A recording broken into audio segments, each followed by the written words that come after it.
XCOM is it's a really beloved franchise, and it's one that, personally means a lot to me. It's a game that I treasured years and years ago, and so it's super exciting to be able to come back and sort of reinvigorate the franchise with a new entry that really adheres to the tenets of what made the original games so special. Our telling of XCOM is an origin story. It's about experiencing the origins of this organization from a really zoomed in and boots on the ground perspective. We really wanted to make you feel like what it was like to be one of the squaddies in the original game, and not the all-knowing top-down commander. Past games were all about a global UFO defense agency, a kind of task force made of the best from across the whole world who were supposed to repel an alien invasion. In XCOM, our game, which is its own kind of new origin story that follows its own timeline, XCOM begins as a United States federal task force built out of intelligence officers from the CIA and DIA. Their job is to repel an invasion from within the country. They're being infiltrated and they know it. We've taken a lot of the mythos that had been previously established and sort of reimagined it or re-engineered it, like sort of the very small, humble roots of the organization before it became this globe-spanning, globally funded anti-alien defense force. We wanted the aliens in XCOM to be unique and be compelling and surprising. Portray them not as your archetypical nasty, snarling monster alien, but by sort of looking to a very technology-based aesthetic. One of their primary goals in being here is actually to terraform our world, to transform it into something that's for them. At first, you see small little signs, like small little bits of cancer sort of starting to grow and form and grow in our world. And it seems very kind of jagged and sort of very disruptive, but that's because it's youthful, and our world are very much like oil and water, or like, kind of like matter and antimatter. They kind of fight each other. But eventually what you see throughout the game is eventually their world kind of wins and starts to grow and become more this cubic, perfect kind of pristine version of their own home world. A lot of the places that you're going to go are kind of half and half. They're what was a pristine and vibrant American community, which has now been, or is in the process of being actively terraformed by alien technology. The XCOM of our game is a kind of unconventional organization by the standards of the time.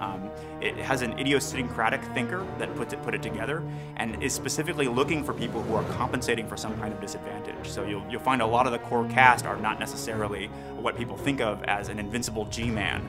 They have a different background, or they come from a politically more sensitive sort of demographic. And over the course of the game, you get to know why that was, why the character who put it together thinks that that's necessary. The base is really the hub of XCOM as an organization.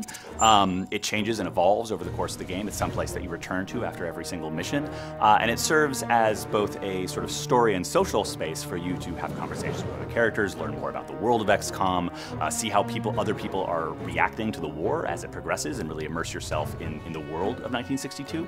But it's also your main hub for gameplay. You will obviously manage and recruit agents. Agents are your extensions of your willpower out in the battlefield, your buddies that you use to combat the alien threat. You'll be upgrading their powers, leveling them up. It's very sort of RPG-esque. The research area, for example, is where the scientific staff live. You're able to engage in the research economy through spending Illyrium on various designs.